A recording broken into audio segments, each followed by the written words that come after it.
You've eaten Gotham's wealth, its spirit, but your feast is nearly over. This is not my home. It's an operating table. And I'm the surgeon. Why aren't you laughing? From this moment on, none of you are safe.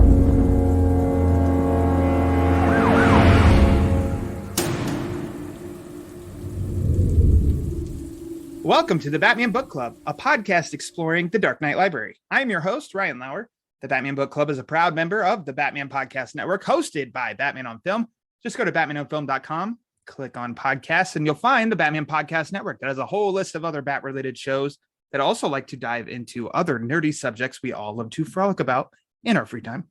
The Batman Book Club is also on Patreon. If you like what's going on with the show and you want to help support it, just go to patreon.com/thebatmanbc. It helps keep the generators running in the Wayne Manor study. Now, thank you for listening to episode 112, Kelley Jones. That's the Kelley Jones, the one who haunted comic book pages in the 90s. I don't want to spoil what the conversation is about, but Kelley Jones, a massive thank you to you for sitting down with me for a little over 90 minutes to just talk about Batman and your time on Batman and letting us in a little bit on your process and reliving memories. And so I just need to stop talking and let's just move on to my conversation with Kelley Jones.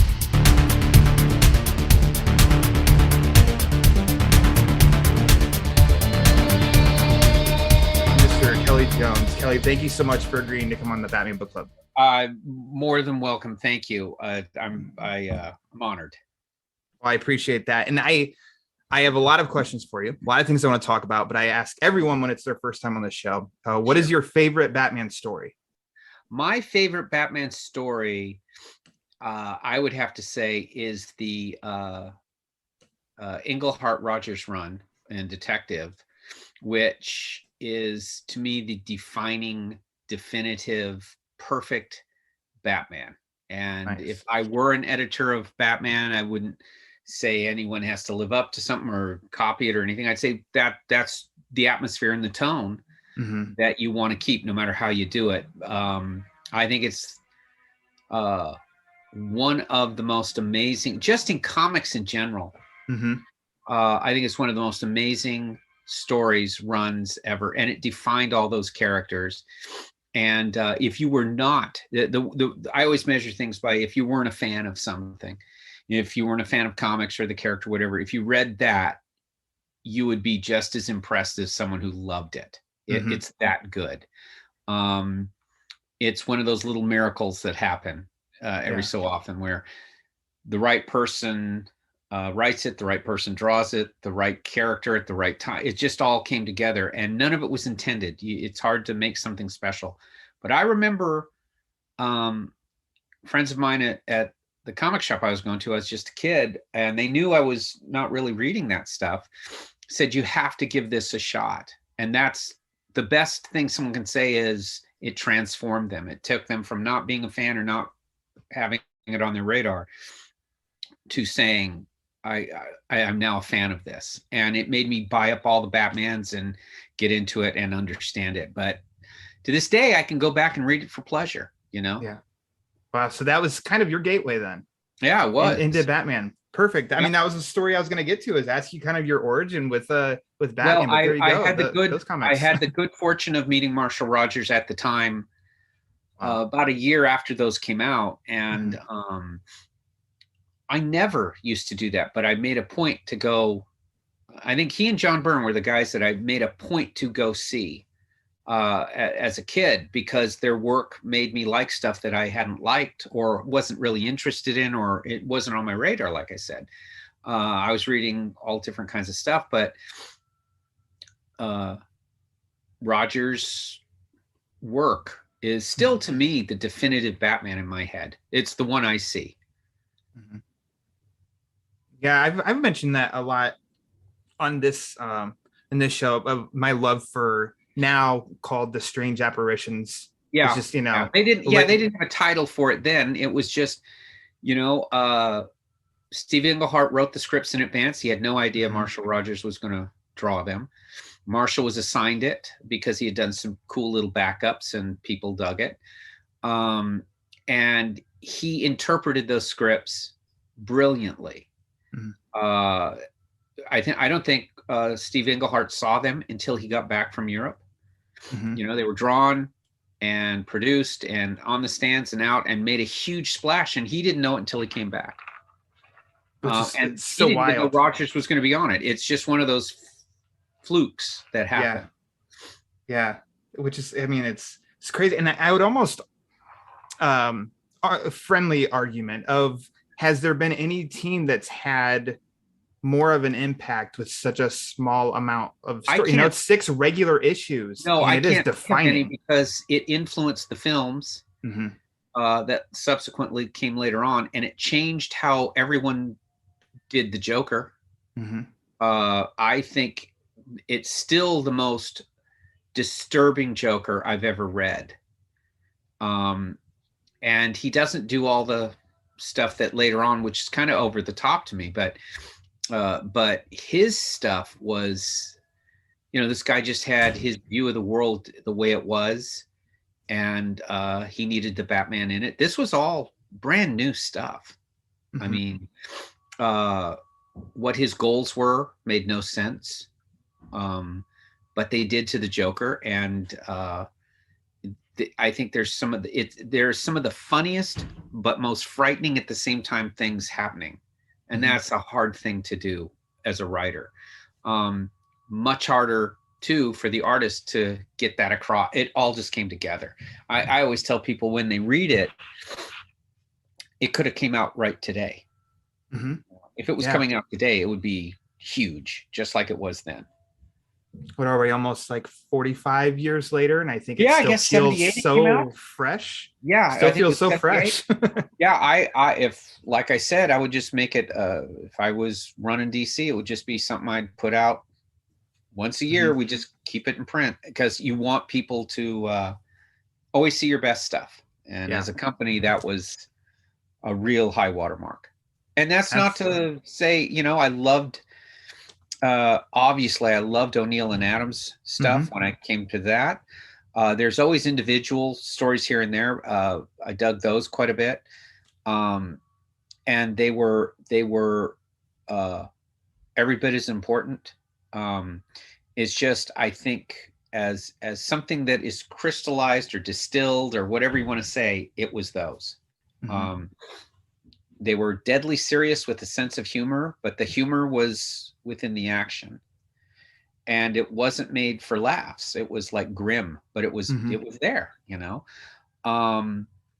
It had so many firsts in it that that for me just knocked me out. I mean, and the depiction of Batman was perfect, dead on. You know, there's a little thing, if people go and look at it, Marshall would draw Batman a certain height, but when he would draw him as Batman, he added one head higher to it.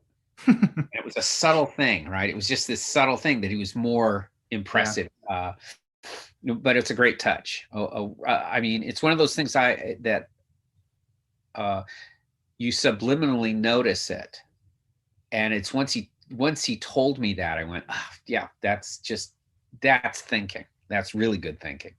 That's awesome. That's your favorite story, and you got to meet the artists of that run. That's great. You said that it kind of the impact it had, well, in some firsts on the art. Well, I think that many could say that that's a similar impact that your art had on them, especially like for Batman and the world of Gotham and his villains. And I appreciate that, because when I came to Batman, I didn't know I was going to get Batman. So I was doing my own thing. And when it came to me, I felt that if I was to do something with the character, I had to bring something of myself, because I had been doing that with Sandman, I've been doing that with Deadman, and I didn't want to just ape a style or follow a kind of a same tone.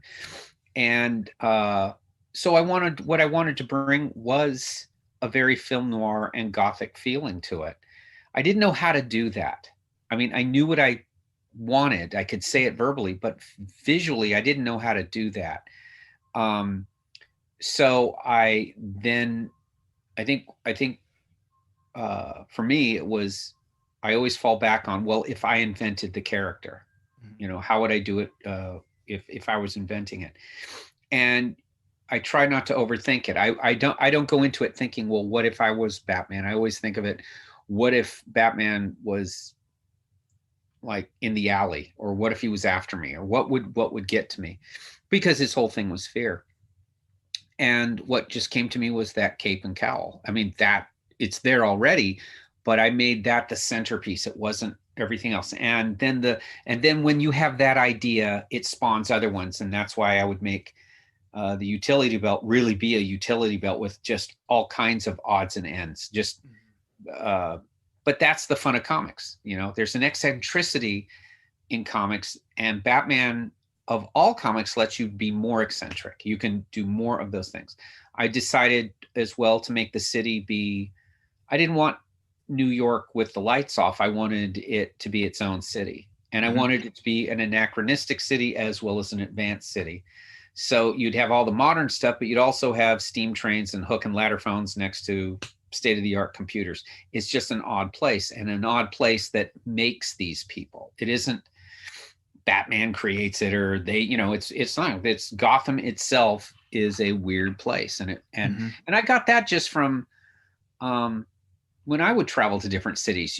Cities have different vibes, and I just didn't want it relatable to New York or anything like that. I wanted it to be its own thing.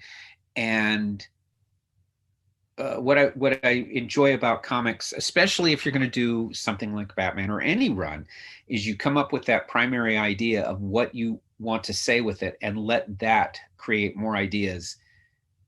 Because I would have had, in no way would I have been able to explain that to Denny O'Neil when he hired me, that I was going to do all these things. I didn't know. I just knew they wanted me to do the book, and okay.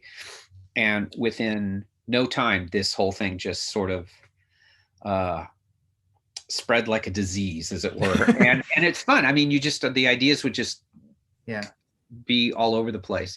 And those ideas in staying with that idea of a film noir Gothic atmosphere, I thought I had a better chance of just competing, because at the time, Image Comics were very big, and they had a certain style, and there was a lot of just visually things had a very different style in comics then, and I had thought, well, that's not going to serve me. That kind of thing isn't going to serve me. So I'll just go with what I like. I kept it just with, I decided to, if I was going to do this, try to stay in the time that influenced me, and stay in that time.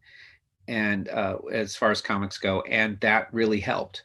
And so I've always felt like, when I look at those now, I don't do it very often, but when I do, it's not a thing where you go, okay, I'm not embarrassed. A lot of times you look, oh God, what did I do? But they have their own timelessness to that kind of personal or sincere way to do it. I was making a point not to be influenced by the times I was in, or the artistic movements that were going on. I decided just to do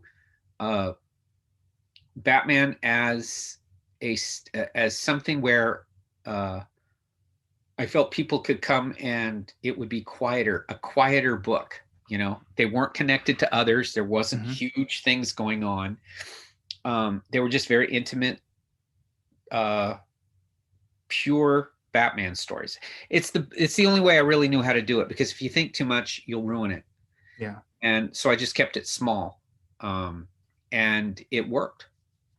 Was Red Rain, was that the what do you want to say, the starting point on Batman for you then? Yeah, well, Red Rain was I had just finished a storyline with Sandman, and they'd asked me, would you like to continue as the regular artist on Sandman? At that point, or would you like to take a shot at doing something with Batman at that point? And whereas I had a good time with Sandman, that was like being called up to play for the Yankees or something, because and I never thought anyone would call me about something like that. I think I was fairly shocked. I understood monster books or horror books or stuff like that. That I got, but they saw what I was doing with Dead Man and Sandman. They mentioned a Swamp Thing I'd done, and they really liked that I would take it and do kind of unique versions of this stuff. So they were very experimental then. They were, you had a lot of different guys doing things there with the characters. So they just said, yeah, why would you, give it a shot. They were careful. They put it in an Elseworld, which was a new thing then. So people wouldn't go bonkers. but it did really, really well. Mm-hmm. And so not much longer after that, that's when they asked me to start doing covers for Batman.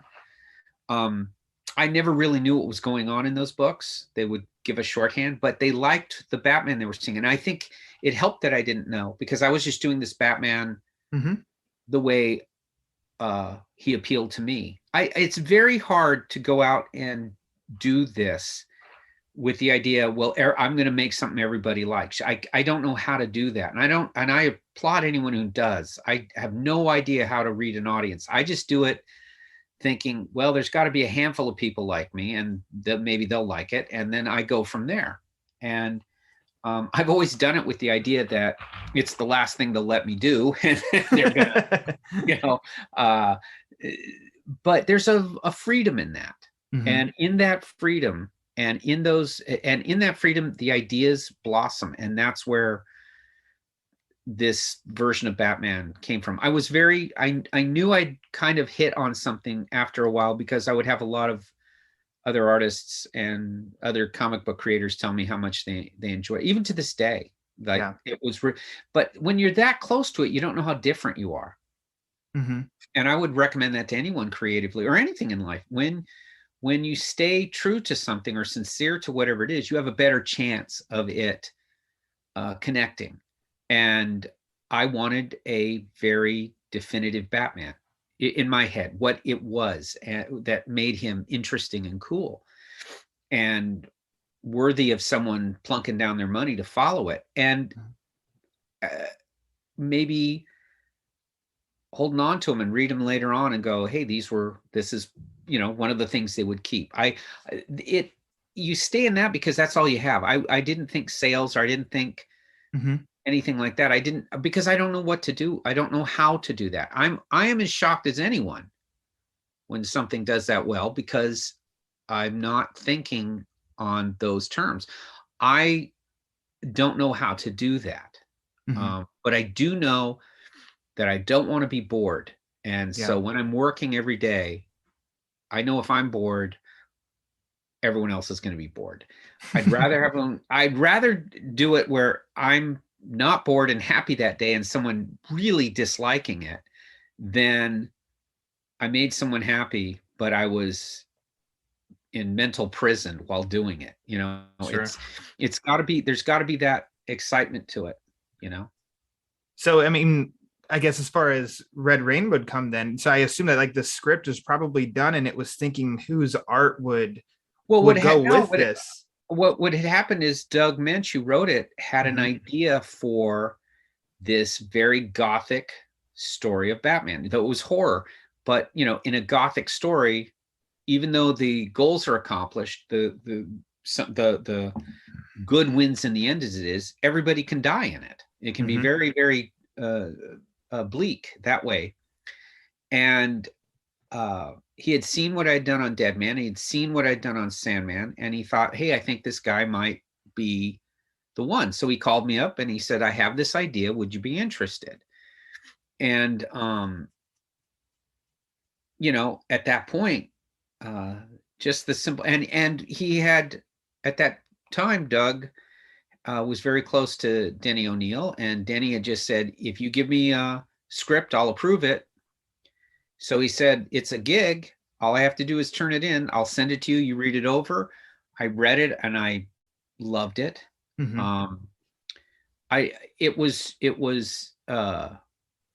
the story was there, but there was a lot left open for me to interpret, very organic. So it wouldn't say how Batman would look. It would just say he's hungry, he's this way, or it wouldn't say how they're doing something. It would just, he would describe the violence in a certain way, or the atmosphere in a certain way. So it left it pretty open to interpretation, though the script was brilliantly executed. So they approved it. I don't really think even DC knew what it was going to be.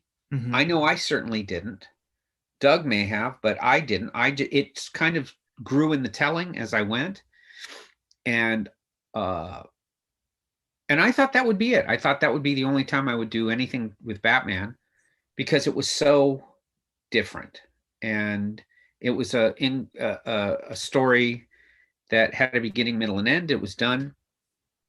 And they were having great success anyway on Batman. Why would they, so I was just happy to tag along and get a piece of it, and then be able to one day tell friends and family and kids, hey, I did a Batman one time. Look, that was it. And because I figured I'd go right back to the more bizarre and horrific things and whatever.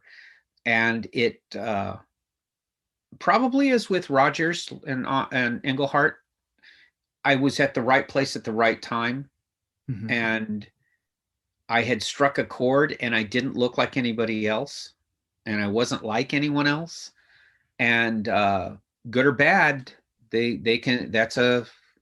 You kind of strive for that in anything creative, just to kind of be your own guy. And because probably it didn't hurt that I was, I lived on the West Coast, and without computers and social stuff, I didn't know anything that was going on. I just I lived in a semi-rural area, and I just did my thing. No one I knew really was into comics, so it was just something I would do, turn it in, and then go live life. And so I didn't really know the reaction to these things till well after they had come out. They would tell me, they would say something, but I didn't know what the general impact was until they would say, hey, come here, sign here, do something like that. And then I would be overwhelmed. It was, that first 15 minutes, it's okay. After that, you're like, oh my God, now there's pressure on me. This stuff I wasn't thinking of is now I got to think about it like this. It's like those old movies or old shows or whatever, you're okay when you're just talking, when they said the red light's on now, 10 million people are watching, you freeze, and that's what I had to, so I went back to my little semi-rural house and kind of detoxed after that first reaction. They were telling me that. I don't want to say I was ignorant of it. They were telling me, hey, this is doing very well, but that doesn't mean, that's just the people I always talk to. And, you do an interview here or there in a publication, but those are small. And like I said, 99% of my friends never read, they were all real world people, Sure. Yeah. It's like I did this thing and that was that. So I think all those things impacted the value of what I did, because I was completely ignorant as to everything else.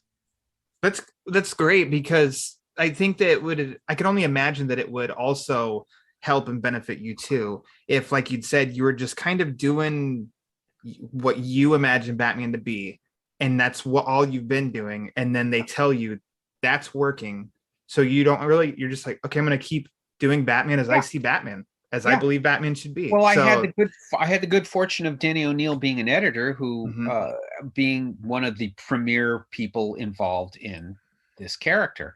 Yeah. So when he would look at it, I would trust him with his opinion. As with Doug Moench, they would just say, hey, this is fine. I didn't really ask, but because you're always afraid if you ask, they'll say no, or they'll say, well, we've been meaning to talk to you. It opens the door to something. The old saying, ask for forgiveness and not permission. So right. And so I had learned to not ask for permission. But then in my own odd way of thinking, I thought, well, that's what they're going to want. They're going to want, if they just want the same thing, there's plenty of guys who can do that. if they're asking me, then I'd rather fail being me than trying to be somebody else or trying to make someone happy. So I'd work on making myself happy. And since I didn't get any real feedback, and since I didn't really hear anything, it had its own little organic, personal touch. It's probably why that run. I mean, I heard a lot of nice things from artists at the time, and I really hear it now from the next generation of artists who grew up with it, as it was very liberating to them or whatever. That is touching, because they're not talking about my technical abilities. They're talking about the emotion of it. And any art you receive it emotionally, it should be created with emotion and received with emotion, not technical stuff, not how realistic did you make his boots or something like that. It should be how did it strike you when you got to it. And I was lucky because Doug wrote those kind of stories, and so I just, I went to town on it. I enjoyed that period because there was so much freedom to it. And like I said, my biggest fear is boredom. And I was never bored doing that, even though it's a lot of work to do a monthly. And I always recommend to artists, try to do more than 3 or 4 issues a year. Try to do 12. Try to get on a book, and that's where your style will develop. That's where your personal artistic, whatever that is, will come out. It won't come out by just drawing something and taking months and months and months to do an issue. You have to put yourself between the hammer and the anvil and get it out. And then things happen. The little miracles will happen. Well, the fact you and I are sitting here and talking because I just tweeted out, I think, to you, because I did a picture of that run from the 90s, these collections, and you responded to it, and much appreciated, because I think I'm definitely not alone. And I think the Doug Moench, Kelley Jones run of Batman in the 90s was one of the defining teams of that book in that decade, the decade before, the decade after. Yeah, I'd love to hear about that run with Doug Moench. I think that as I said earlier, you can't go into something saying we're going to do something special. What you can do, though, is say I'm going to go into something, give it my all. And so I was riffing off Doug, and Doug was riffing off me. So we were just going back and forth, and it was really between us. And what would happen is he would look at what I was doing, and it would make him feel he could be more personal in his writing, and vice versa. So it just kept getting more and more like my whole audience was basically just the team on the book. It would be Doug, John, Greg, and Todd, and it would just be us. And I wasn't really thinking of everybody else. I know it is because the books come out, but I wouldn't really, while doing the book, that was my focus. I would look at a printed copy when it came out just to check and see if some of the tricks work, and then go on to the next. And I didn't really think of it more than that. But that, I think, I mean, I'm not going to be naive here. I thought about a year and a half into it, I thought, okay, we're on, this is looking or feeling good. Like I got a real grasp of this thing. And it was very natural. And I'll be honest, Denny O'Neil used to call me every so often, and he would say, look, I know you don't hear from me that much, but that's because I don't really need to tell you anything. So I don't want you to think I'm ignoring you. I don't want you to think I don't. He says, I'm just going to say I think something special is going on, but I don't want to muck with it. So, but every 6 weeks or so, he'd get a call. Just a lot of times it's just, how are you doing? And what's going on, and he would tell me stuff, and that would be that. And because he didn't want to stir the pot too much and affect it. Probably because he had been through that in his time with Adams. He was just doing his thing, and at that point, I was enjoying that Doug was writing like 1-part or 2-part stories, nothing huge, no great soul-shattering emotion. It was just pure Batman, like what it would be. And his interpretation of Batman was he's not crazy, he's not, he's just a very determined, one-track like a human cat. There's something and I have to get it. And that was how I saw him. I didn't see him as this conflicted person or the multiple personalities or, you know, that kind of stuff. It was like, this is what he does, and he does it better than anyone. And he only does it at night, and he plays up the fear. Mm-hmm. And everything is towards intimidation. I remember Doug saying all the time, draw him intimidating. Never think that he relaxes for a moment when he's in the uniform. And I thought that's brilliant. You know? So that was the main part of discussion with you too, was him. He wasn't painting the picture for you. It was emotion. He was. What's the emotion here? He was, I mean, he would say to me, well, what villains do you want to do? What would you like to do that way? I would always tell him what I tell any writer: don't write to what you think my strengths are. Write what you want to write, and I'll figure it out. You know, even if it's something is not my wheelhouse, I'll figure it out. That's the only way I'll get better, and it's my job. But I would tell him characters. I would to give him general things like only, you know, the only at night thing was something I think I said. Mm-hmm. I don't want him in space, and I don't want him avoid Robin as much as you can, because I saw him as a loner. I was very big on that kind of grit of the city. I told him once, I said, the city is what makes these people. It isn't the people. It's the city does it. So give me locales, or give me the chance to kind of show that off, that it's this weird city. And whatever the reason is, I said, Gotham's been this way when it was just a little trading village, you know, and there was some Dutch farmers. It was weird then, you know. So it's just a weird place. So I said, that's how I'm going to do it. And I remember Denny once called and says, you have a steam train right in the middle of, you know, this whole, and I said, doesn't it seem like there'd be a steam train there? And he says, you know, I was going to call to tell you to change it to electric, but he agreed. He said, no, I think you're right. I said, and also for people reading it, it stops them for a minute to kind of look at the environment and not just see it as wallpaper in the background. There's stuff going on, you know, that's different. And that adds to the atmosphere of this character. It just makes it fun. And comics, at their very soul, are one part eccentric, one part fun. And however the story turns out, good, bad, and different, that's what it has to be to make us different from films and television and everything else. Is the eccentricity has to come from your creators, and the fun has to be that whatever the journey, was a blast. And a blast can be, why is there a steam train here? If someone says there shouldn't be a steam train here, and I don't know how his boots lace, you don't need to read this. You know, you don't need to. You're not. You know, you're missing the point. And you can get that from the other stuff. Here, it's just the joy of this eccentric thing we still do. You're all by yourself when you're reading it. It's quiet. There's no sound.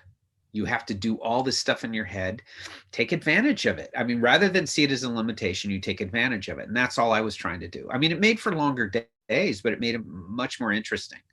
I've always found your stuff is very atmospheric, and definitely would make me, and not just because it says right on your shirt right now, but the Universal monsters. And German expressionism film, and especially in your alleys, which I know is such a weird thing to point out, like such a specific detail, but like your alleys felt very much that way. And I just thought, I think that, I mean, mission accomplished, obviously, all these years later. But what you were hoping readers to get out of it, it's just kind of, I feel like I'm definitely not alone in that, of you're just immersed in this world because of the atmosphere that you're building. Well, that's all intentional. Everything like that, what you said, was intentional. And it was done with the idea that Gotham is character. So I couldn't skimp on that. And Gotham being a character has to have, the alley should be symbolic of all of the undercurrent, the underbelly of this place. Not all of it's bad, but all of it is a little crazy. The city was born crazy, and it's a little crazy. It doesn't mean evil. That's two different things. It just means a little crazy. And crazy can be good, but if allowed to be taken to a more anarchic side, you get the Joker, you get the Penguin.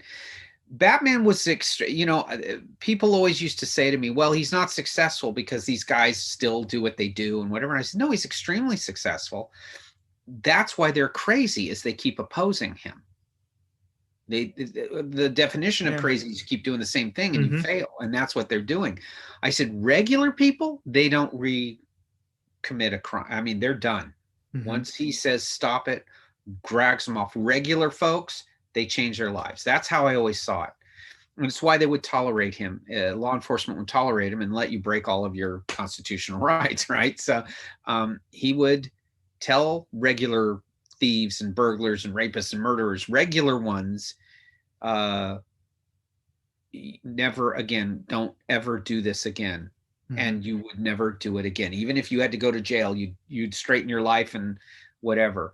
The crazy guys, the Scarecrows and the Penguins and all the rest of them, yeah, they'll just keep doing it again. That's why they're nuts. And the optimism of Batman, he's not this grim thing, is maybe they will change. That's why he does what he does. Maybe they will change. He doesn't hate them. How can you hate them? But crime he hates, but these people are insane. And I just saw that as actually an optimistic point with him. Yeah. I like that. Yeah, that he feels that their life has value. Because he had lives taken from him, he can't do that. And you don't know what will happen. And you don't know what that person will be. Who knows? I mean, it's impossible to think, but I always used to think when I was talking to Doug, I said, we should do there should be this one story maybe where for a moment you can kind of see what the Joker would have been if he wasn't this way. What positives would he have done in the world? Like if he, Joker gets hit in the head for whatever, and for an issue he does good until his, he comes back. It's like his amnesia is he does good. And we never got, that was to be in our 4th year. I was going to put forward just a one issue of he gets knocked in the head and he's amazing. He's just this lucid, insightful, like Sherlock Holmes on steroids. He can just can diagnose something, or he can figure something out, and he's doing real good in the world, and then the bad stuff comes back. Did you ever relay that idea to anybody? It's touched on lightly when I did Kings of Fear, which was a few years ago, where we did a thing of what would Gotham be like, and I told the writer then, Scott Peterson, that I told him this thing, and he put in like just a page here or there of what would they be like if they weren't crazy. And but that was one of the things that we did the first 3 years, and then the last year I wanted to do some of these kind of more bizarre stories. Doug and I had created this character, and if you read the 3-year run, you'll see this odd little character in the background, the marionettes. He's doing this little marionette thing, puppet thing. And that character was to dominate our finale year. But in that, I was going to have these, I had a few of these odd little stories that I thought would really work. And it was these kind of sad. It was sad to me to see what the Joker could have been. But it would also justify, because I was tired of the criticism that Batman's a failure because he doesn't just kill him or do whatever, which is meaning he gives up on being Batman. He gives up on that philosophy. So that was kind of the thing, was these kind of optimistic stories, kind of sad stories, which still kept the flavor and the tone of Batman. I ask because it reminds me a little bit of a Legends of the Dark Knight story called Going Sane, where Joker thinks that Batman has been killed and he's dead. So the Joker then feels like he's lost purpose of being Joker. Yeah. And so he does go sane. It just really made me trigger that. Like, did you ever share this idea? Because I'm seeing a little bit of similarities, but the rest of it, not so much. With my thing, it was, like I said, he's hit in the head and it's like an amnesia. Yeah. So, but his mind is still so high functioning at all levels. He's the ultimate multitasker, right? Mm-hmm. So he's doing all these things and it's all positive. And it's not that Batman makes him this way. Batman's in opposition to him. And that's interesting. That's to the Joker. It's interesting. It's something to do because he's very much like Sherlock Holmes. When there was no case, he would go take cocaine. Mm-hmm. The Joker's biggest fear is there wouldn't be a Batman, or he can't. He's meaningless without that. All of those things are just sadistic. They're meaningless, mm-hmm. And that's where that came from. I mean, that was one of the things we wanted to do, and but at that point, I think the powers that be, it wasn't, publishing was, we want to tie all the books together, and there would have been no way to tell the stories we want to do coherently then. Mm-hmm. So I was afraid that I would just then not do my best stuff, or I would not have that same wind in my sails. And that's when I left at that point. It was nothing animatus. It was, I mean, sales wise, they were right. If you tie all the books together, you're going to make more money. So, and that's why the books weren't reprinted for a long time, because they weren't tied to anything. They were amongst the most, I think they had told me for years, they were in the top 5 requested to be reprinted that DC would get. And eventually they did. Mm-hmm. And were you given a heads up on the reprints? Yeah, they got a hold of me. Yeah, they got a hold of me and they said, we're going to do it in 2 volumes. And the orders were tremendous for a hardcover. They had, for hardcover, that was a reprint of a run that they had not seen numbers like that. And then it sold out as fast as it did. Yeah. And that's because they hadn't been reprinted. And that's because they were very eccentric. Those stories, to mm-hmm. this day, I would say that when people get to it, they're just as bizarre as they probably were when they first came out, because you're used to this certain thing. And mm-hmm. But I always tell people, if they give it a chance, they're going to see a very definitive Batman. It's like probably its closest relatives are the 40s of what that character was then. That especially the early years where it's, pretty eccentric book then. And so that's where its roots really are. That's its fathers and mothers are those early issues. I was trying to find an example of the next thing I was going to point, and I got to your steam engine. Yeah. Going through Gotham. Yeah. What I really loved that I think was also really unique is at the end of each issue and your tease for what's next. Yeah. And it's its own, like, what do you want to say? It's its own panel, just teasing. Yeah. And I love that. Like, I know I'm asking almost 30 years later was that just your idea of, we know where we're going next? Let's do this. I felt I wanted to decorate Batman. If you notice in a lot of issues, there's chapter breaks, right? Chapter 1, this, chapter 2, that. That got to be difficult because then I would have to read. I was determining where those chapters were. Doug wasn't. And so Doug didn't know I was really I just decorate. So I would do a little opening panel and then I would do these little chapter breaks. And then Doug finally says, hey, don't do the chapter breaks because you're going to get those wrong. Let me figure it. So he started getting involved and I said, okay, that helps, Yeah. So he started telling me, okay, he would break it down to where the chapters were. And then I would I would read the script and think of what symbolic little panel could I put there for chapter 2, blah, blah, blah, chapter 3, whatever. And I always felt that kind of decoration to a book made it more intimate and made it more special. And it made the fans and the readers become more connected to that the way I was. I don't know, but that's how it worked for me. And I thought it was charming, just a charming little extra. When you did next issue, this is coming. When I was a kid reading comics, I loved next issue, this is coming. you know. And I remember Wrightson did it in Swamp Thing so well. Like, you know, there'd be a little thing for what's coming next, and then you'd spend that period of time waiting, wondering, because that thing, you had the satisfaction of the story and then whetted your appetite for the next piece.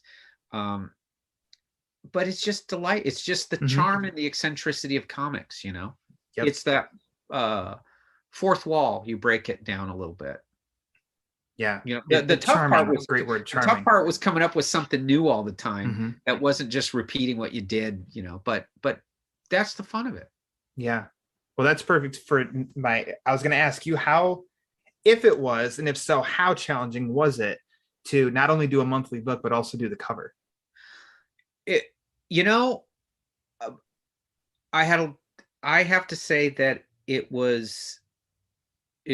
physically, yes, it can be tough, but it's the only way you get good at comics. I'm not saying as an artist, but there's really great illustrators who do comics, but it's not comics to me because you have to go through this really tough 12 issues a year is tough.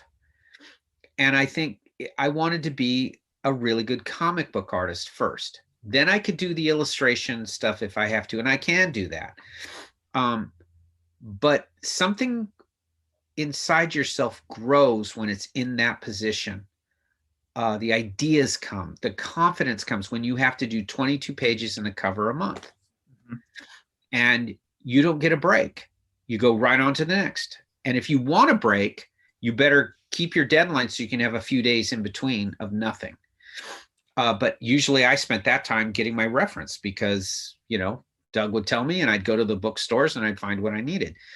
But my style developed then. And my, more importantly, my ways of thinking started then. I could read Doug's scripts during that period and visualize it all. And so when I got to the actual drawing of the page, I didn't have to layouts and I have to do all this other crap. I could see it because I've been focusing so much on making my deadlines. Your mind just instantly goes to work. And I would read the script. And while reading it, these things would happen. I might write a few notes, but I wouldn't draw anything because I want all my energy to be, I don't want to be bored while I'm doing it. So all of my energy would be design on the page, do everything. You save a lot of time that way, but and I will say the first 4 or 5 months were tough. Because you can't be late and you can't eat the time of your inker and your letterer and your colorist. You have to be done in the time they give you so they get the time they need to make a really good product. But that kind of mental exercise, that kind of discipline, and that discipline can be more than I physically have to do it. It's you have to tell your friends, no, I can't go bowling. You know, tell your girlfriend, can't go to the movies. You know, you have to, on a couple of occasions, I had to miss or cut short holiday things because I had to make these dates. You're not doing it for yourself. You're not even doing it for the editor, but the people. I had a lot of friends who worked at comic book stores. And so I knew what it was like when a book was late then, or didn't come in on time or whatever, and what it meant financially and what it also meant to the readership. So I had these friends who worked at comic book stores. So I knew that end of it. I would be aware of it. And I just felt I can't fail because I'm tired today, or I can't fail because I can't. So for that 3 years, that's what I did. I was a comic book artist, and I can still do that. I can go right into that. I don't really need an editor to tell me to keep on me to get something in, but I always ask them, when do you need it? And then I do it. It's ingrained in me now. But if you can do those things, you're given a lot more freedom. Denny O'Neil would say, well, you're in every month, go to town. If you want to add these things, if you want to do this stuff, because I did do a very, very different Batman. And people say, well, did you go in there and were arrogant? Or no, I was on time and Denny rewarded me with freedom. Mm-hmm. That's how you do it. I'm trying to think now, as far as concerning Batman, have you done pretty much all the covers of the stories that you did the interior artwork? Yeah. Okay. I thought so too, unless there was something that I was missing. I think somebody had told me I've probably done more Batman covers than anyone else. I'd believe it. I don't know. I didn't keep track of it. I would be shocked if that were true, but they had told me they'd counted them up. And probably, there was about 10 years where it seems like I did. I mean, and then whenever I would do Batman subsequently and other things, I've done 3 or 4 miniseries with him, and I've done all those too. So I guess it's a lot of covers. I don't really think of it in. Sure. Somebody can count them up and tell me if that's right or wrong. But well, I mean, just off the top of my head, the Gotham After Midnight was 12, Kings of Fear was 6, Unseen was 6, so Haunted Gotham was 4. This run, I don't know how many issues were in these. It's adding up fast. There's 36, then all Knightfall and Night Quest, and that's probably another 20 or 30. I don't know. It's a lot of covers. I can remember in those days, you weren't given like now where they'll hire someone just to do covers and they'll have a long time. We were given day and a half, maybe. Wow. They would tell you what it was. In my case, I was kind of lucky because they didn't really tell me what it was early on. And then when I was doing the books, I didn't really go through, I used to just turn them in finished to save time. I didn't go through an approval process. But since I was, they would say, for example, they would say the cover's due on Thursday, and they would tell me that Tuesday afternoon or Wednesday morning. So you had to just sit down and draw a picture and do it and get it into the FedEx box and ship it off. Is that a case of first idea? You run with the first idea? Yeah, you do. And that's another thing that's good about being in the real treadmill of the monthly grind is you focus your head pretty good. And that in and of itself makes better pictures. A lot of people say, well, aren't you rushed? Aren't you this? No, you have fear of missing that deadline. So you have to be good. It has to be interesting, and you have to be on time.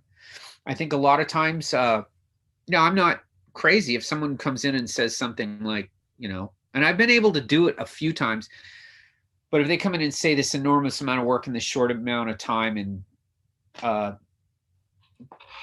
I'll do what I can, but a lot of times I couldn't. But with Batman, it was something where I knew where to shortcut. And one of the shortcuts I wasn't going to take was on my art. So I would take it on waiting that somebody would get back to me and say, this is okay or not. I wouldn't give a lot of, I would go straight to, for example, I didn't go through approvals, but I would send the stuff Xerox to them, the original stuff to the inker, John Beatty, without waiting for it to go in this big thing. So he would get it directly and just go to town. I would send the copies would go to Todd Klein so he could letter if he had to in advance. But a lot of times we'd do it fast like that. Sometimes I'd send it directly to Todd. Wouldn't go through the office, but that would save time. And they began to appreciate that. At first it spooked them, obviously would. But what happened was Doug was a big advocate of that. And we were picking up time. Monthlies, you lose time. I was picking up time, yet I was doing an enormous amount of detail. And I was doing an enormous amount of complicated layouts. And that cape was harder to do than if I was drawing him physically, just showing his physicality all the time. That took a lot of time to do, and it took a lot of time to ink on John's behalf. So, but it was different, and I could tell the results were there, and all of these things served the end result. The ends did justify the means. And God bless the fact that I was around other people in charge who had written and drawn books who said, yeah, we get it. If they hadn't done that, there's no way to explain it to someone who's not been through that. Yeah. And there's a lot of editors who don't do that. They have never done it before. So if you're working with Denny O'Neil would get it. Archie Goodwin got it. Doug Moench, they all understood, okay, that works. And so anywhere I could save time, I would. So I could come up with chapter breaks and intro panels and exit panels and all that extra goodies. I tried to give readers in my head their money's worth, but also a reason to be proud to be a Batman fan, that they were getting something unique. That's all you can do. Do you have, for whatever reason, emotionally, as a fan, just on the looks alone, do you have a cover of yours that stands out amongst the others? There was one I remember being pretty proud of, where they did not know they needed it. And they said, look, if you can't, we understand, but we got to have one by tomorrow morning. They gave me maybe 4 or 5 hours. Wow. There was a snafu at the office. That happens, and it's no one's fault. And they said, we need one. It was for one of the Knightfall covers. And all they said was, Batman, we think he's in a sewer, but we need it for solicitation. We need it for this. We've got a run going. And I said, he's in a sewer. Okay. So I drew Batman drowning with rats on his head. And it was like, I can remember just putting the forms down and having enough to go by, and then taking the chance to ink a lot of stuff there that hadn't been drawn. Because whereas they say I had 5 hours, I really had less than that, because I had to then box it and drive it to the FedEx people. And I knew that if traffic's bad, I got to allow for traffic. So my time window got smaller and smaller. But it turned out to be, when it was said and done, a terrific cover. And it's one of my personal favorites, just even without all these hair-raising circumstances. That one stood out to me quite a bit, just because at that point I remember thinking, God, I'm kind of a comic book artist. I can do this. Started to settle in a little bit. I would always read these stories of these guys having to brew coffee and work all night and create masterpieces. Jim Steranko and Jack Kirby and all these guys, and John Byrne, for Christ's sakes. And I can't touch, the hem of their garb, because those guys just were geniuses. So, but when I was put in those situations, I kind of enjoyed it, because I knew a lot of guys wouldn't do it. A lot of guys would shrink back from it. I'm not saying everyone, but a lot of them would. And I would take that as a challenge to see if I could do something really great, or something really, really terrific, and make all of these hurdles. And sometimes, I see all the flaws all the time, but that was one where I saw it, I went, okay. And there's a bunch of the covers actually I did enjoy. At the time, you don't really think of it that way. You're just thinking, do you hit the storytelling marks? Do you hit the stuff they want in it? And is it satisfying just at that moment? It's the run itself, I didn't really look at for about 10 years, 11 years after. And then I did. And I have to say that when you're not given a chance to worry about something like we were then, just get it done. It came out pretty damn good. I mean, I can say that now. At the time, I wouldn't have. At the time, you just see all the mistakes or the missed opportunities, or if I only had this or if that. But all of that washes away to where you can just look at it. And, I had an editor at DC tell me recently, it was the last, they had said that was the last long run by any artist. It was 3 years, and I've been doing all these covers, and it was so eccentric. They're not saying good or bad. They're just saying that kind of comic book way of doing it. because it did evolve out of that to where there would be 6 issue arcs or 4 issue arcs, that kind of thing, and they would switch up the artists and stuff like that. But at the time we were doing it, it was Doug's baby. I mean, what he wanted to do, and Denny ran interference, and it was their thing. It's a terrific situation to be in. For me, for no other reason other than just to tell you, the 2 covers that stand out to me the most, the one for 516 made the cover of the hardcover. Yep. I love that. And then it was great because I think you even posted it on social media recently. 524 Scarecrow. Yep. I love that Scarecrow. Yeah. That cover. I love those 2 issues. I think the opening panel of the first, I mean, how fun was that to draw a Scarecrow, like Jonathan Crane's Scarecrow on? Well, the Scarecrow in a field. Okay, the influence of the Scarecrow was from the Wizard of Oz. And if you remember, Ray Bolger plays him like all loosey-goosey because he has no physical muscles and stuff. He's straw in it. And that had always struck me of what an interesting way to do him, that he is, that you can do Jonathan Crane that way. And then he started, to me, he had like this sort of a skullish face, a horrific face, because he was there to terrify, right? The fear gas. I loved everything. The Scarecrow is one of those great villains to me because he has so much you can do with him that way. And then the other cover you're talking about I had been doing it for a long time, and I wanted to let people know there's a new sheriff in town. And so I did a very symbolic thing of Batman. He's on the skulls, which is to say this is going to be a scarier Batman, more noirish, more gothic. He had the magnifying glass, bringing back to actually doing detective work because he was based on Sherlock Holmes. He was not in this big heroic pose, but in one that's like he's going to pounce. So there was all these things saying, not just am I drawing it, but this is the tone of that book.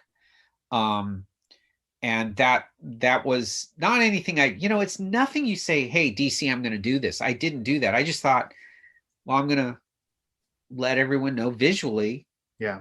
There's a book, and you got to remember the title was coming off this massive all connected thing, and they finally finished telling these 2 huge story arcs, and I think they were all exhausted. So when I came along, they were like, oh, good, all we have to do is Doug tell us what the story's about, and Kelley draws it, and there's no more coordinating it with everybody else. And did they get these elements right? Did it all connect? It's like a big Lego. They didn't have to do that anymore. So they would give me that kind of a breather, Speaking of that, so that was actually my introduction to your work, was receiving the first volume of Knightfall collected in a trade. I came from small town, no comic shop in the area. I just knew I loved Batman. I had a stack of singles, but I hadn't come across your work yet. And then reading that collected trade and those covers in a good way, it terrified me. Of course, the 497, Batman 497 of Bane, so huge breaking it, but it was a few issues before that, 493 of Zaz coming behind Batman with the knife. And Batman is he's so big, but then also not sagging, but like his cape and everything is like maybe melted or so. But it was so striking to me of Zaz coming behind him. And I never heard of this character. I didn't know who he was. And then that issue also scared me because I think it was illustrated by Norm Brayfogle. And it's like the issue lived up to the cover. So that was you talked earlier about like, how did people feel in discovering your work and stuff? And it's like, I can remember that was a standout to me of like, this is a scary story. I always appreciate that because I never saw myself. I'm too close to it. I'm just doing these things. but I would have what you just said. I've had numerous editors at DC tell me the same thing. What they were young and they were reading it, and that issue, those covers, that whole thing. So I do appreciate it. It wasn't like I didn't know they would be frightening. I thought they'd be frightening. I didn't know they were that different from everything else. I didn't think like that then. I because I'm always kind of in awe of other artists being able to do stuff. You always see what you can't do in other people. So I would just go, and I had no fear of being stereotyped. Yeah, I'm this, I'm the guy who draws the scary. I had no fear of that. I would go further with it. So when I do hear that, I do appreciate that, because that's the point of a cover. And that's the goal you want as an artist, is to people would know it. I've had I did a signing recently, and I'm still surprised how many people said as a kid, those stories or those covers freaked them out. Like they would stare, it would scare them. And I'm the same way. I'm not a guy who goes, yeah, I love all the scary stuff. I do love the scary stuff, but I watch horror films like this, like everybody else. and I go, oh, I don't need to see that. I'm one of those, but I'm attracted to it. I'm attracted to it. And it's like, okay, I'll take a look. Yeah. So I kind of work, probably a psychiatrist would say, well, you're working it all out on paper. Maybe, I don't know. But when I'm doing it, I'm not thinking this'll get them. I'm always thinking, or it gets to me. So I'm not good at saying, well, this is what they're going to like, or they're going to react this way. I do it where how I react to it, or my dreams on these paper, and then see, if other people react to it. You can't do this stuff. I don't think you can create anything in a grim mindset or a dark mindset. You have to be happy. You gotta, it's gotta be nice. Everything's good. And then you can do it. Then you have the energy, and then you have all the cool stuff will come out. You say that's almost, it's almost, if people didn't know Kelley Jones and hadn't heard him talk, just looking at your work, and I was like, oh, he must just be in all black, long black hair and scary and just walking around with candle lit. And it's like, no, he looks fun. He looks very happy. He's in he's got the lights on. Look, I remember meeting, I was at a thing, and Frank Cho wanted to meet me, and he came up to me and he says, and we spoke for a few minutes, and he interrupted me because he was very kind. He was saying all the kind of stuff we're talking about, what I was doing.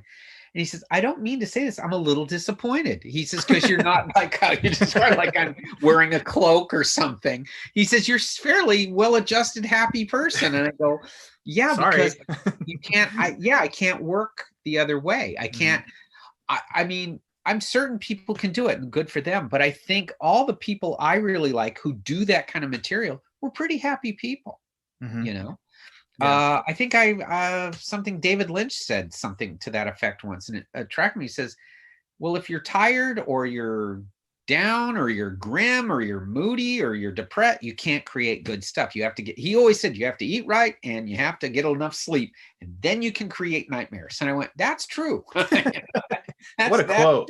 Yeah. And I'm like, well, if David says it, it's okay. Yeah. I want to respect your time, so I just have a couple more questions. Sure, go ahead. Was there, we've just kind of talked about how much Batman stuff you've gotten to do. Do you have a standout? We can broaden it to, aside from Batman would be too easy, but whether it's a villain or even a character, one of his allies, that was when Doug would send a script, or even Scott Peterson would send a script, or, that you kind of lit up a little bit, because you're like, oh, I get to draw this character. I think when the first time was when Doug wrote the two-parter with the Scarecrow, I lit up that one. The other time was right around the same time, was I really wanted a shot at Mr. Freeze, and they said, you can't do Mr. Freeze, there's a moratorium, and they just didn't like Mr. Freeze there. Doug didn't have a problem with it, but they finally said if I didn't ask for anything for a year from them like this, they would give me one issue of it, right? So Doug wrote a single issue of Mr. Freeze, and that was another one that once I realized they were against it, I felt, okay, now I've got to show him that he can be a terrific villain, and he can be visually interesting and very different. And so I really enjoyed that. I loved. I did a couple issues with the Penguin, and I. And I didn't think I'm not a guy who goes down the rogues gallery, because Doug invented some really terrific. There's a great one that I personally like, where I read it and it just lit me up. And he didn't tell me. He says, I'm going to write this pulpy thing. If you don't like it, we won't do it. But it's like a double-sized issue. It was this one called The Ogre and the Ape. And it was because he had been reading all these 30s and 40s pulps. And he says, why don't we just do a pulp, just one that's like a 30s and 40s thing. And that has a certain thing at that time of that really touched on some things for him that were important. And I dug that. I mean, I really, I thought, wow, this is so different. And I think that's some of my best drawing in there. He did another one with the Spectre that I thought, which again, another kind of a left field thing, but that one was a blast. The fact that he put the Joker and the Demon together, you're going to just, I sound like I'm saying every one of them, but as you're making me remember, I remember thinking, oh, this will be a blast to do. This will be a lot of fun. And they were. And again, I go back and I'll reread these, and there's times where everyone does this. It's like if you see an old picture of yourself, you go, oh, or something you did. But those, maybe because I was working with such really talented people, and certainly Doug, John, and Greg were there. And I'm not just complimenting to do it. I was genuinely in awe of what those guys did, because they had big careers before they came to. I was the kid on that thing. They had been around. They had really earned their chops. And so when I came along, I was just happy to be there. But when I look at these things now, they really stand up, and they're better than I remember. The stuff that I was embarrassed by or I'd be ashamed of, I'm not so much anymore. I look at it, I go, man, that all came together. But Doug used to tell me that. He says, hey, if there's those things, I'll tell you that, because he was a rough in that. His criticisms were really rough, but they were true. Yeah. And you had to listen to him. And he didn't really ever do that. He would just say, what to him, did we hit the goals or achieve what we wanted to with it? But as far as the things that I would be concerned with, no, he was like, hey, these are fine. This is really good. And you got to remember too, we had in that period, I would say easily half the audience was like 12, 13 years old. Mm-hmm. It isn't like now where you're dealing with a far older audience. Yeah. There are a lot of kids. So we would get fabulous mail that would influence the story, saying, well, how does he do this? Or how does that happen? Or, what's in the belt? Or how does the batarang work? And where, how many different, one was, they had noticed, or thought, one kid had said something to the effect, well, he's really rich. Why would he only have one Batmobile? So I took that and said, he's right. He would have them all and stashed all over town. Why would he have to go all the way back to the Batcave and get, no, he owns half of, all these he'd hide them everywhere. So, but that was a good 12-year-old kid question. Yeah. That was great. And it opened doors, Yeah, that's what I was just going to say. That it kind of opened up some avenues. Yeah. Of, hey, here's some extra bits to a story. Is there any character that maybe, and I mean, we can expand this too, that you didn't get to draw, or you wanted to draw more of, and you didn't get to? I always wanted to do Hugo Strange because he was a mad scientist. Oh, that would be a great. Yeah, Kelley Jones. And I always wanted a shot at it. Again, that was to be in the fourth year. I wanted. The fourth year was going to be really terrific. And I don't mean that because we didn't do it, but it had all been kind of set up. When you see this little marionette guy, it was to lead to that fourth year. No matter what, I was probably 4 years, as I figured people want to break, move on to some new guy. But I always wanted to do Hugo Strange, and I loved Hugo Strange. Just like I said, he was a mad scientist who did all these incredible things. He'd make monsters and all that stuff. I would have been perfect in my way of thinking. So I wanted a shot at him if that was the case, and if it was about doing more of a character, and also Ra's al Ghul. I wanted to do something with Ra's al Ghul. He was in Kings of Fear a little bit, right? A little bit, and now it's because I begged so I could just draw him at least once. Yeah. But I always wanted to do something with Ra's. Doug was always careful with it because he says, "Hey, well, that's Denny's guy." Yeah. And I said, "Well, I'll ask Denny if it's okay to do a Ra's story." And when I mentioned it to Denny, it was funny. He goes, "Well, yeah, I was kind of wondering why you weren't." He was flattered that I'd say, "No, I love Ra's. And I love, he rejuvenates himself. There's so much I could do with that, And so I was pretty, I missed that. And, but other characters I wanted to do more of. I certainly wanted to do more with Mr. Freeze. That was one that I had more stuff I wanted to do. And I thought he would have been absolutely terrific. And I wanted a shot at the Riddler. I didn't see him as crazy. They kind of play him up as bizarre or whatever. And I didn't see him that way at all. I saw him as a pushed around guy who was getting even. And the riddles were to say how much smarter he was. And at that point, that would have been an interesting take. That would have been one of those things where I could go to town with that, Hope springs eternal, right? Yeah, well, maybe. Maybe. And lastly, in this collection, did you get to write your biography in the back? I don't, because I want to know if this holds true. Jones continues to enjoy drawing comics because it remains one of the only jobs where you can listen to a ball game while you work and not get into trouble. No, I didn't actually. That was something that I had said to one of the assistant editors one time. Nice.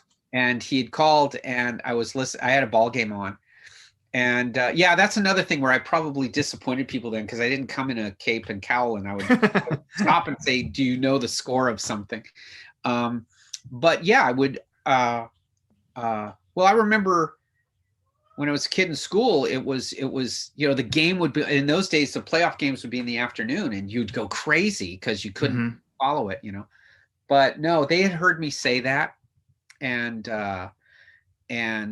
he just threw that in there, and that's kind of stuck through the years because they all kind of like that. They all enjoyed that I would do that. I remember disappointing a lot of people. I did a signing with Neil Gaiman when we were doing Sandman, and I came with a San Francisco Giants cap on, and it was like, you don't do that at Sandman signing. They're all in different modes of alienation, and I'm sitting there going, with this ball cap on, and it just blew the whole thing. I told Neil I apologized and took the cap off. That's funny. I could keep asking and talking to you all day, but I really appreciate you sitting down and talking to me. All things Batman. It's great. It's been a lot of fun. You've been, I think I can say your art stands out, and I would imagine, I'm not an artist. I can't even draw a good stick figure. But I would imagine as an artist, I hope it comes off as a compliment when your art, somebody can look at it, not know any context, and know that's Kelley Jones. No, and let me tell you, that's when I first started doing this, I had some very good editors. Ralph Macchio, who was Frank Miller's editor, and a lot of terrific editors I worked with, and they had said that the goal of any artist is, good or bad, they know it's you. And they told me how many guys that doesn't happen for, that they don't know who they are. They can be extremely talented, but they haven't defined themselves in a style. And to me, it wasn't so much finding a style as much as finding who I was and putting that on paper, what I liked and putting it on paper. And not just in the typical nerdy way, but the emotional way, like what's the atmosphere I want, what, and that has to carry through. And that started with Dead Man, where I just let that out. And so people would say, boy, you really changed. And I go, no, I didn't really change. I just did not do, you can't get better. What you can do though, and that's what I always tell people, there's no, the getting good or better, or whatever, that's all subjective. But letting that, what's up in your head, come out to paper. Oh, that can be embarrassing for people, and they don't want to do it because that's very revealing. And what if they reject it and that's who you really are, you know, and they say, oh, we really hate that. Well, I was okay with that because I did it the other way, was doing very well, and I didn't care, and nobody knew who I was. When I started doing this, they immediately knew who I was. And that was, again, there's nothing better than being free when you do this, even in the constraints of really tight deadlines or really some brutal situations. But if you're free and you're doing your own thing, you look forward to it every day, you know, and you don't feel like when it's said and done that the thing that matters, did it sell or not, or did it do, no, were you happy in doing it that day? Books tend to find audiences long after you're gone too. Long after you're out of there, someone will come along and go, you know, I really like this. And it's 15 years after you did it. You know, they didn't know, or they changed their mind on something because they've got enough of a worldview or experience in comics to realize something different was here that was speaking with a certain sincerity, not to take your money, but to try to tell you a story or say, hey, kid, come here, look at this thing. And that's the only way I know how to do it. So, no, I appreciate it when people say, I know who that is, you know, good or bad. He's disappointing because he's not dressed in a, you know, yeah, that's it. Long hair and everything, but no, because, you know, you raise kids, you're married, you go out into life and stuff like that. That's where you recharge your batteries anyway, right? Yeah. And then you come back to it and you say, okay, like, for example, I really only draw in my studio. I don't take a sketch pad and draw out in the world or anything. In fact, I've been married forever, my wife of however long, and 30 some odd years. And it's like, she's never seen me draw. Wow. Other than in my studio. And what I do is I try to just keep all that excitement and energy for the drawing board. That's great. And then when I go out, you're just thinking, and you know, it's not like I'm not artistic or anything, but that's where the ideas will pop into my head. But generally, and I'm creative outside of this, but it's not drawing. I'll do other things that are creative, but when I'm drawing, I like it to be in that one place to where I don't spend time in my studio other than when I'm working. And it's exciting that way still. It stays exciting. And that's great. And that's a great idea. I think it's a great helps. Mindset. Yeah. Well, you just, you know, it isn't like I started doing that. It's what I discovered. And then I remember thinking, this is working for me, you know, and it makes its own environment. And even friends, and like I said, friends, my wife, whatever, they go, it does feel different in that room than the rest of the house or wherever it is. It just feels different. But then it doesn't hurt that I still have all the stuff I collected when I was 10 years old. Sure. And, you know, I still have all my posters and all my, you know, all my old comics and stuff that I love. And it has that real certain energy that you can't get fake. It has to be real. You know, it's all these odds and ends. It's the flotsam and jetsam of my life is still in that room from when I was this little kid up till now. That's great. Is there anything you want to plug away? Anything that's coming up for you? Your Twitter? I do have a short story coming out for DC. That's a Batman Dead Man story. Yes. And I do have a couple of short things like that coming up. Okay. But and then there's the thing, obviously you don't want me to talk about, but there is a project I'm doing with Matt Wagner. Awesome. Fairly involved and large, and that's what I'm spending a lot of time on. And that they'll tell me when I can talk about it, but that'll be fairly soon. Okay. And then what is do you know what is it just at Kelley Jones on Twitter, which I highly recommend. As a fan, I love the art that you're posting. Oh, thank you. Well, like I said, please keep doing it. I will. I just do it as a fun thing. Well, they asked me to do it, right? Because they said, you need to do this. And they took Matt and I's arms and put them behind our backs and said, you have to do this. So I said, okay. And I looked at it for a bit. And, you hear all the horror stories of Twitter and all those things. And I figured, well, I'm just going to, I'm just going to put out art and have it be a fun thing to do. Just look at art and see it in its raw state and not really push or sell or anything. Just show art and just let people enjoy seeing stuff like that. Because it's interesting to me, to see the coffee stains on it, all the erasing and all the mistakes. And so I do appreciate that. And I'm glad I've, like I said, only been doing it about 6 weeks or so, maybe 2 months, not that long, but it's been, as long as I keep doing it like that, it seems to be a lot of fun. Great. Well, on this end, it seems rewarding for us. It's pretty fun. Thank you. Again, I thank you, sir, for sitting down and talking to me. This has been a very great conversation that I couldn't have expected to have gotten the opportunity. So much appreciated. I appreciate it. I'm pretty easygoing on that. So yeah. No, but again, I've said it before. I still think of myself more as a fan who gets published than some professional speaking. I'm a fan. When you started, you get me going on Englehart Rogers, and I will go, and not from some lofty position, but as do you see this? It's really great. I mean, I there's always something to learn, and that I've still, I could. You get me alone with Steve Englehart, and I'll drive him nuts. But I did that with I worked with Len Wein on some Swamp Things, and I used to just say, you get all the business crap out of the way, and then I'd fanboy on him like crazy, and it was fun. I did it to John Byrne once. So I sat next to him, and I didn't care what he was going to react. I had my moment. I'm going to fanboy on him. And he was totally pleasant about it. You had your Batman 493 cover moment with him. Yes, I did. I went on and on about all this stuff. Yeah. And you find people are very gracious about it. I think they're surprised, to be honest. But like I said, I never took any formal art training.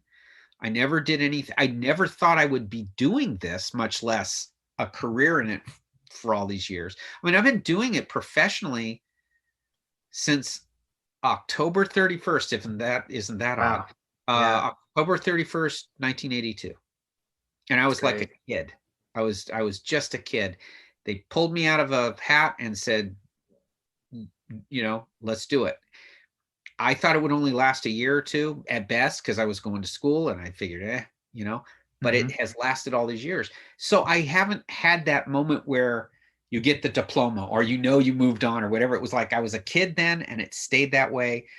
And when I met Bernie Wrightson, I was I was doing this, but I didn't let him know. I chucked my badge and went up and stood in line and geeked like everybody else. And I did, because he was owed that to me. I wanted that. I wanted that. I didn't want to do it the other way. So I like doing that with these guys. When I meet them, I'm like anyone else. It's like I'm tongue-tied, and I gotta take a breath and just tell them how much I love what they did or what it meant to me. That it still matters to me, that it actually means more to me now than it did then. And that's amazing. But that's the fun of this. And how many things happen in your life, and this is why comics are different, is that love you have as a kid stays with you through your whole life. And you're right there again. You can stay in touch with that energy and not feel goofy about it. It's just, it's a purity that a lot of people lose. They they always say you can't go home again. Well, you can if you collect comics, because you're still that person who can remember when you bought that thing off the stands and when you read it, what it meant to you. And nothing else really has that. There's just this joy in it. Mm-hmm. And that's the thing I always wanted to, I don't see myself as anything more than a fan who got really lucky, who could sit next to really important people who did this and drive them nuts or because I used to do it to Len Wein pretty good. I did it to Doug Moench tolerably.